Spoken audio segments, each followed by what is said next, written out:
All right, so now we have game three with Zan being on the play. Morgan here waiting for Zan to mulligan before he makes his decision. And it looks like Morgan put back four and drew four. I could see Genie. I see Prince Philip as he's shuffling here. There's a Tamago. There's a Merfolk. Another Merfolk. I didn't see what that one was. Cuts his deck before handing it over to Zan.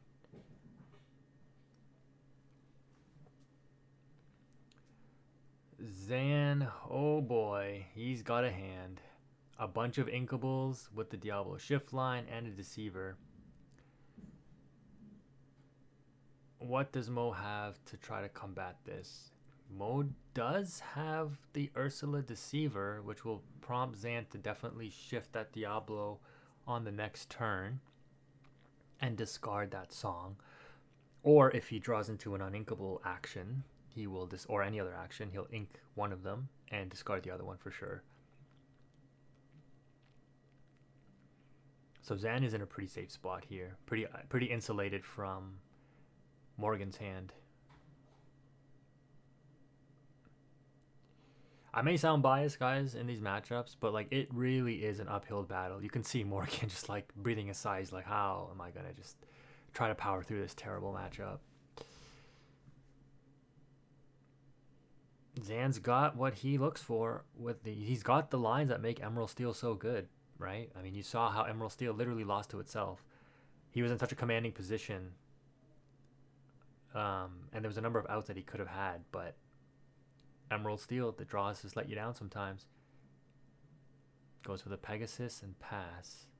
Like, the reason that the Pegasus in this deck is interesting too, I mean, not that you'd think Emerald Steel is a huge threat, but Crab on Pegasus, making it a 4-1 to trade out into like opposing genies and stuff is pretty good.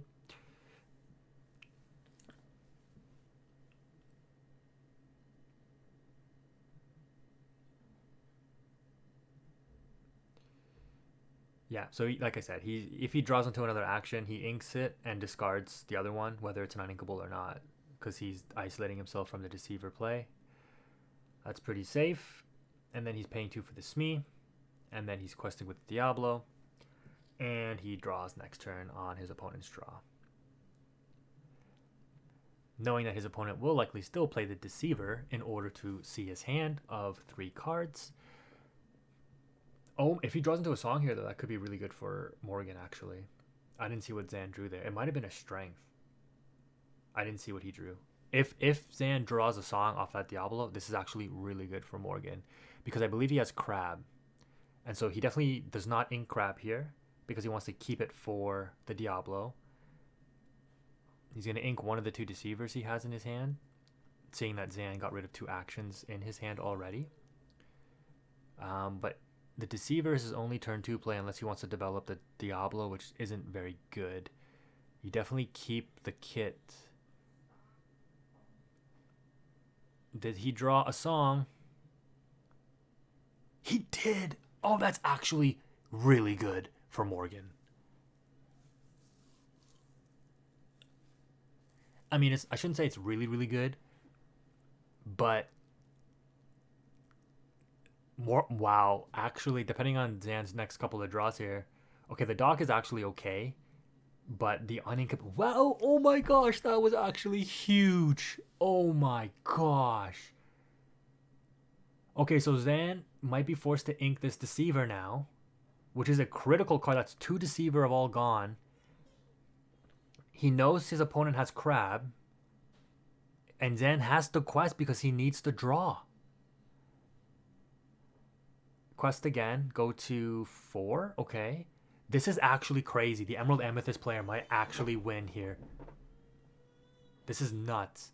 Like, I don't know if you guys have played a lot of Emerald Steel, but I remember I played this in my only set champs that I played in, where I bubbled out of the top 8, unfortunately. And it was the first time I played Emerald Steel competitively, so I got like 9th or something, which just sucks out of like, I don't know, 24 players or something. But I lost the mirror match when I had a winning position, and I came to realize that being on the play with Emerald Steel isn't actually as advantageous as you might think, because the opponent has the extra card draw. He gets the Shift Pegasus. He doesn't even need the Crab. This is even better because he takes out the Diablo. His Pegasus lives. Zan is on 1 card, which is the Dock, which will get him a redraw of 2. This is a game. Zan has the double songs here. He's going to exert to sing and take out that Pegasus for sure. That's the start. What does he draw? A Hypnotize. I don't think he knows that his opponent had the Genie. I think he ripped into that afterwards. There's no way that you're going to raw play the Hypnotize here to redraw again. Yeah, because there's no way you play Strength. I mean, you could ink the Strength. He probably inks the Strength here, but he's waiting to see what his opponent discards before he draws. Which, I don't know why you would wait, Zan. Just draw the card. Like, more time with your information is better. Draws into a Pete.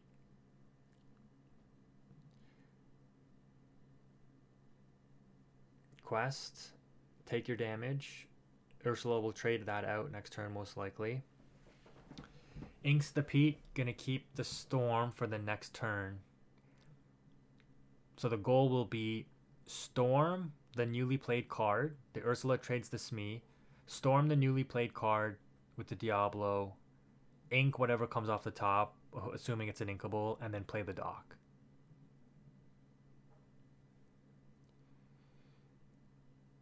But playing the Genie here is going to be really good for... No, don't do it. Because is that... Oh, no, yeah, that's fine. Because it's not the shifted one. You don't want to give him the extra resource. Yeah, trade. Okay. And then play the Diablo. Okay, that's actually a better play. Zan drawing into duds in the Pete's and the Deceivers. But he's now gone to more cards in hand, which actually make it a little bit dicier for the Dock. Ink Deceiver, replay Diablo and the Smee. Yeah.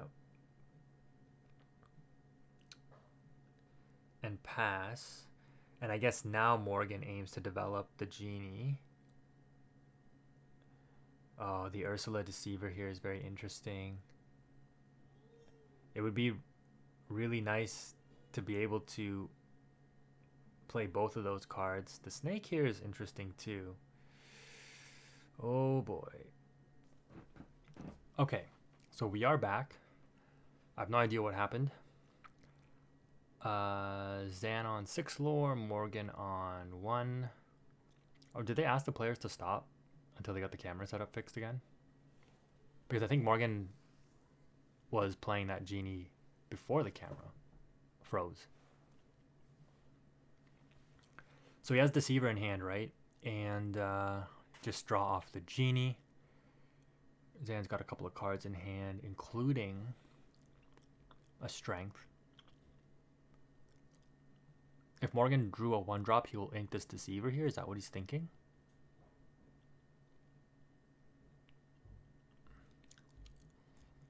No, he's got... Oh, yeah, no. Yeah, what? Yeah, I think we remember before it froze, he drew the Snake off the Genie, actually. Another dead draw in the Pete. Zan is very close to sealing up this game, though. Like, if he gets into this Dock and it gets him into a Muses and he can constantly bounce the Dock with the Muses, that's just going to be game.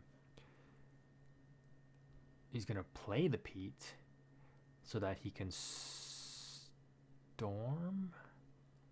No, what? He's not going to trigger the Dock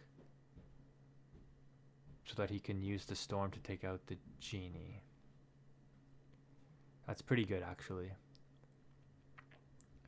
Because now Morgan has no answer to the Diablo, and the Diablo will draw him cards. So Zan just simply playing around. Or, sorry, playing, like, not even playing for the Dock play. Going all in on the Diablo. The Kit Cloud Kicker here. Bounce back the Diablo, slow him down a little bit. But the Pete gets so much mileage just trading into that kit positively. One Pete takes out 2 of the Kit Cloud Kickers. Again with the Merfolk off of the Deceiver.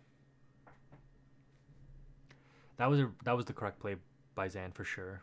Using the strength there, eliminating, or like not even playing through the dock. I think Morgan was really relying on that genie.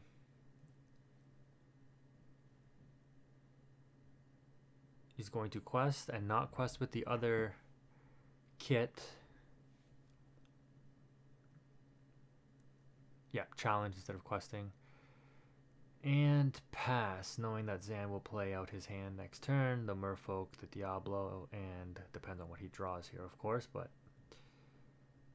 Zan is the aggressor in the match still. He was on the play. And he's in a good position now. After what looked like a very dicey position for him in the beginning. Goes to 10. Plays out the Merfolk and the Diablo as expected and passes with the one card that he drew in hand. And Zan is just pressuring, I'm going to go for game.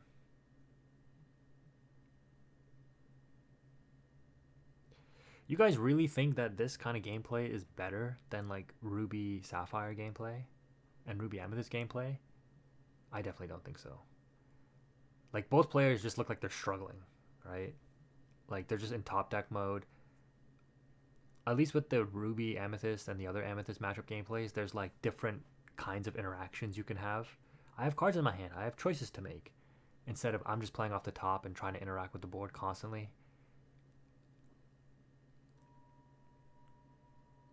Slowing Zan down. The White Rose is okay here. The issue is Zan still has the Diablo. So that just outgrinds the Emerald Amethyst player.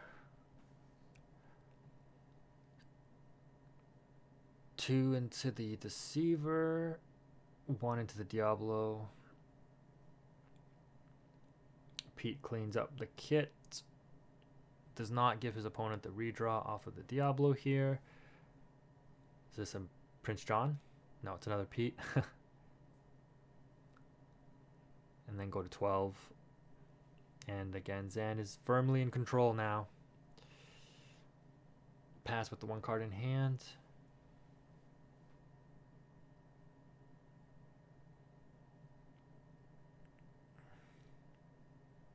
The Diablo just claws back the advantage so quickly for Zan.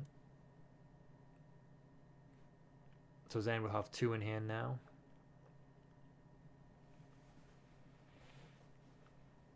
His opponents have to trade the White Rose into... Oh, he's going to crash this Diablo. No quest? Okay. Yeah, you can't... Never mind, what am I saying? You can't crash the Diablo because then his Diablo will draw off your draw. Fox? Okay. Replay. White Rose.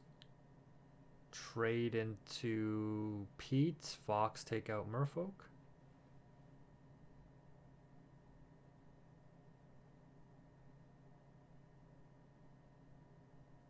Zan has 3 cards in hand now.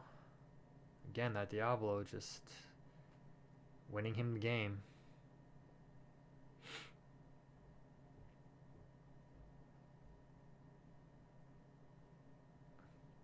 What kind of options do we need in the future sets? Something like banish target shift character for like a cost of 2.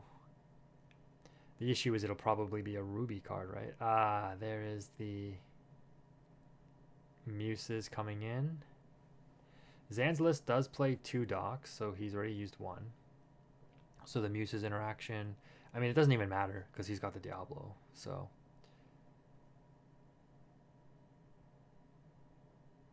Zan gonna go to 18 next turn, just slowly grinding the gears to the victory.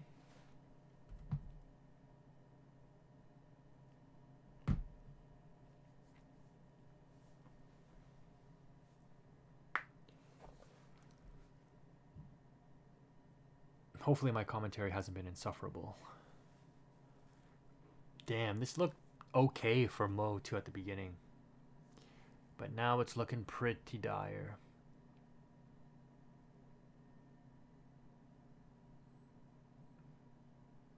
To be fair, Zan's opening hand was very strong, but he navigated through this matchup extremely well, and you would expect nothing less of Zan here. I mean, the fact that Mo was even able to take one game off of Emerald Steel is pretty good. But there's no way that Zan's going to let what's essentially a 80-20 matchup, in my opinion.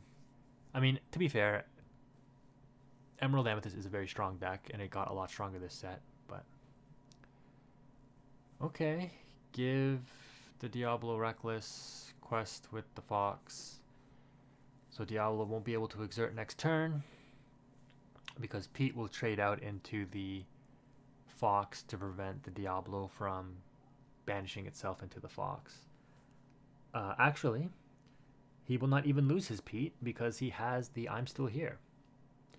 So Zan will simply hardcast or sing the I'm Still Here and be able to bounce with Muses, give the Pete resist, and trade out into the Fox. Unfortunately, he can't give the resist to the Diablo and force it to trade into the Fox because he'd still lose the Diablo even through the resist +2.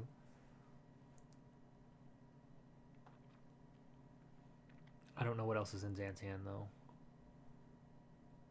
Or you can just sing the song to get around the Reckless anyways. Probably give it to the Pete so you can trade out positively into the Fox. Yep. Draw a card, Muses trigger, bounce back Rourke or the Diablo, bounce back the... Wait, what? Yeah, Lyle, Rourke, right? Yes, it is Rourke. Doesn't lose any lore as a result. Pete takes 2, survives the interaction with Fox. See how good that I'm Still Here song is, man. That song is pretty good. And then quest for 2, going to 16, and the slow burn continues. Pay 3 for the Prince John. Yep.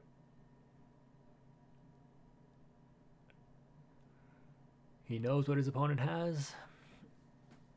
And Zan secures another Golden Mickey by making it into the top 4. At least Mo seems to be a good sport about it. He's laughing. He knows it's a pretty difficult match.